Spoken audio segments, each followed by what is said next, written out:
Here we go. What is going on, Cover One crew? Welcome back to the show. Hope everybody is good. You guys know what time it is. It is Mock Draft Monday. And okay, we've taken pick 12, 1, 5, 7, 3, 10, 4.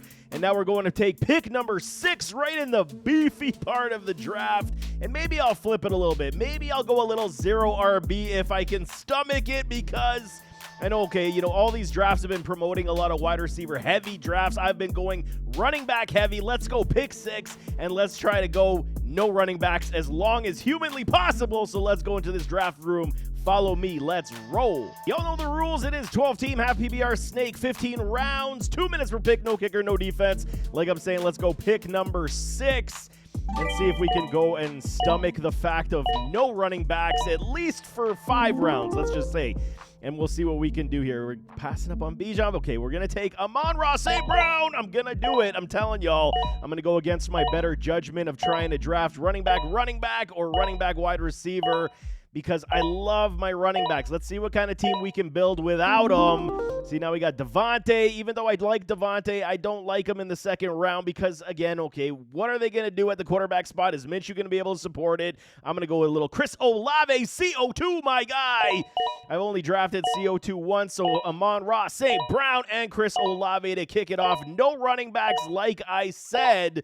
I'm staying true to my word. Let's see if we go quarterback in this situation. Jalen Hurts, Patrick Mahomes. We're seeing the running backs take. Get away from the running back. I could even go triple dip with a wide receiver here with a Mike Evans, and then maybe come back with my quarterback being Stroud or Lamar. I do like that quite a bit. So Evans or Diggs. I think I'm going to go a little Mike Evans, Big Mike, and we're going to see what we can do. 0 RB is the goal here. Wanted me to get Patrick Mahomes. Did not happen. Lamar is gone. Hopefully CJ Stroud drops to me. Otherwise, I will be feeling love for love again. No, CJ Stroud. Here we go. So I'm going to do that one once again. No running backs, like I said.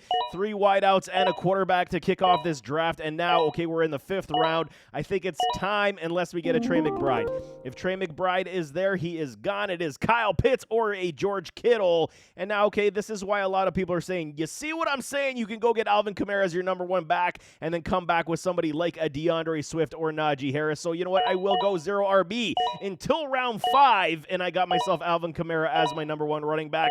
Yes, I understand what everybody's talking about, the potential lack of overall top-end volume for a Kamara this year, but I'm still in. Like you guys have seen all my videos, David Montgomery still sits there as well. Massive TD upside. We could still come back, get ourselves Jaden Reed. Jordan Addison is definitely dealing with some off-field issues as well, so now we can kind of wait on backing our wide receivers. We could go Evan Ingram, but I think it's very important we go back here and get a little David Montgomery, Monty, with an Alvin Kamara.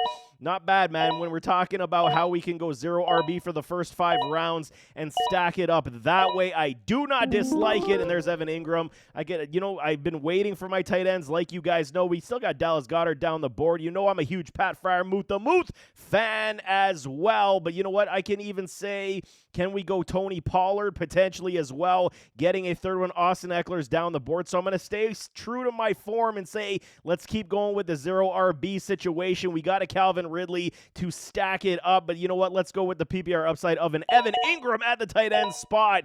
This massive upside when it comes to my pass catchers on this team already. And pick 6, depending on where you're drafting in your drafts, pick 6, pick 5, pick 7 kind of seems like that little safe spot where you can wait on some of your running backs if you so choose as you get down this board. Now you got Deontay Johnson, you got D-Hop, Keon Coleman I want to wait for as well. Would not hate to get myself another running back again, but here, by this chance, you can wait once again. Tight end's already getting picked, so Deontay D-Hop is dealing with an injury as well. Brian Thomas, I'm going to go with Keon Coleman. I think he's going to have a very good season. Like I said, I'm going against all my better judgment that I have said. But Keon Coleman, I do believe, you know what, I won't be surprised if he does lead the Buffalo Bills in receptions from that receiving core. I will not be surprised. Here we go, Austin Eckler. So you're taking Eckler in the 9th round to give yourself a trio backfield of Kamara, Monty, and Eckler. Yes, there's some risk, 110%, but at least your wide receivers are stacked that they will make up for the lack of point productivity in the aggregate as well. So I do not dislike what I have done here. You got Blake Corum, you got Jerome Ford as well. You could add more running backs as well in that sense. Jamison Williams, Cortland Sutton, you guys know I'm out on a Cortland Sutton at this point. Love me some JMO. Think it's a couple rounds too high at this point. I could still, if I wouldn't have taken Keon, I could have gotten myself Khalil Shakir down the board just a little bit more. Zeke, I mean, he's cooked. What else can we say? Blake Corum, I'm a big fan of. Just want to see what they're going to do in that backfield.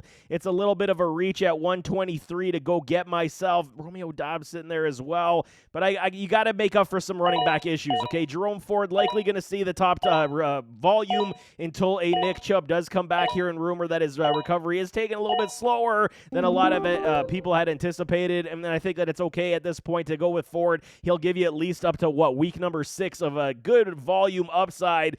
Jacoby Meyers is sitting there as well at your wide receiver spot, and now we're going bargain hunting for these wide receivers. I never do back up. Man, you talk about Ben Sinnott. When you're talking about me and waiting for my tight ends, Ben Sinnott is definitely one of these guys. Here's J.K. Dobbins. Likely won't come back to me either, so I could go another wide receiver and get my 5th one with somebody like a Jacoby Myers.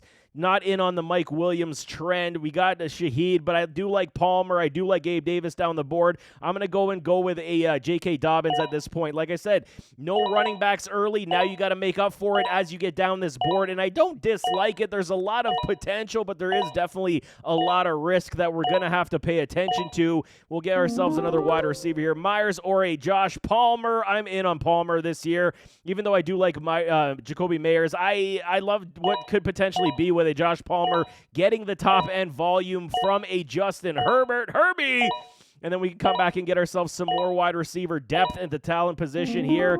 There we go, man. We don't necessarily require any more running backs. We could definitely get a Khalil Herbert down the board as well. Y'all see Braylon Allen in his first preseason game. What I tell y'all about this kid, man, it's too bad he got picked with the Jets because he would be a starter in this league. There is no question, Gabe Davis or Jahan Dotson. I'm going Jahan. You guys know my love for Jahan. I think that it's going to be very good in Washington with a Jaden Daniels. I'm very, very excited to see what these guys do. And we're talking now we can pick which way we want at this point. I've been doing very similar drafts when it comes to these last rounds of the 14th, 15th round where Khalil Herbert has been one of my guys as well. We saw Bucky Irving. He ran extremely well in that first preseason game. Again, preseason, take it with a grain of salt, but at least you're going to see what these guys do on the field. And it does give you some levels of, optimism that they could do something and turn out in the league. Jalen Polk, another one rising up my board. We saw how good, Drake May looked okay, but Milton looked very good. I don't foresee Milton taking the job. But, I got options, and this is what you want to see. You do have options, and Khalil Herbert is going to be my guy as I need to, back some more running back depth when I did go 0 RB. I mean, injuries do happen. You want to see who's going to get the top-end upside here from these running backs. Clyde Edwards-Helaire, Audric Estime could win that role and kick Vontae out of Denver. We could see that as well. But again, it gets pretty slim pickings. Miles Sanders, the fall off of Miles was massive. I don't think I've ever seen something like that in the league. But here we go. Darnell Mooney, Roman Wilson.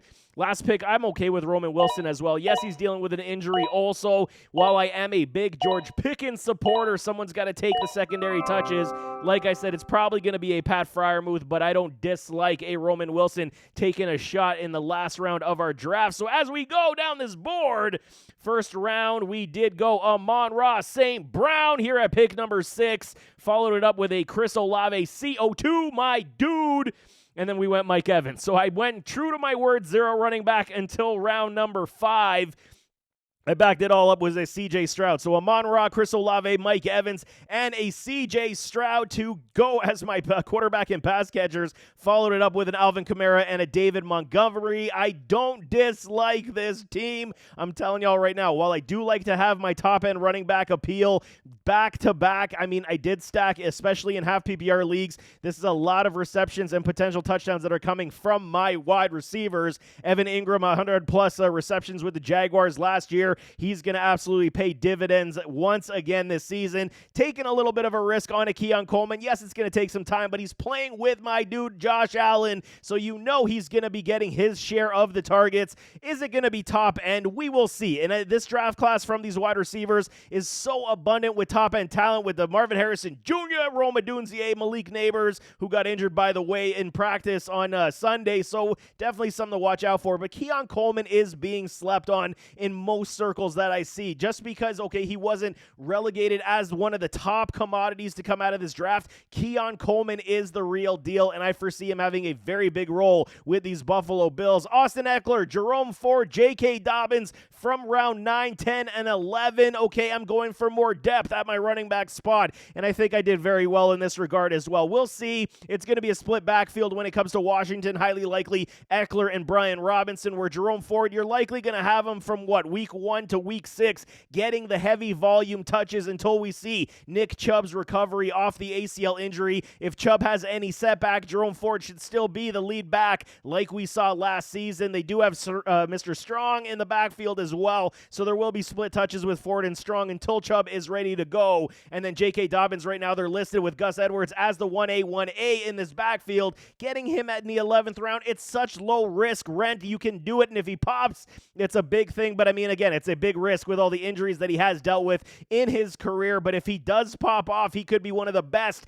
the value picks in your fantasy football drafts this season at the running back spot without question. Finishing it off with a Josh Palmer in round 12, Jahan Dotson round 13. This is good value for what you're going to get. Is it really a big deal at this point where you can mix and match a lot of your players off the waiver wire? No. So this is why, man. If these guys pop with good, Palmer's going to get heavy target share. Jahan Dotson going to have the big efficiency upside with somebody like a Jaden Daniels. I'm all in for that. Khalil Herbert, he showcased the fact of what he is again in this past preseason game. He's very good. It's going to be something of splits with a DeAndre Swift, even though Swift looked good as well. I think Swift at this point is being undervalued as well. Yes, it is only week 1 preseason, but he is very, very good. You know, I'm a Swift guy supporter as well. And then finishing off with a Roman Wilson. There's a high risk, high reward here, potential upside when it comes to PPR because he plays with George Pickens. We'll see who does win that quarterback role in Pittsburgh. Is it going to be Russ? Is it going to be Justin Fields?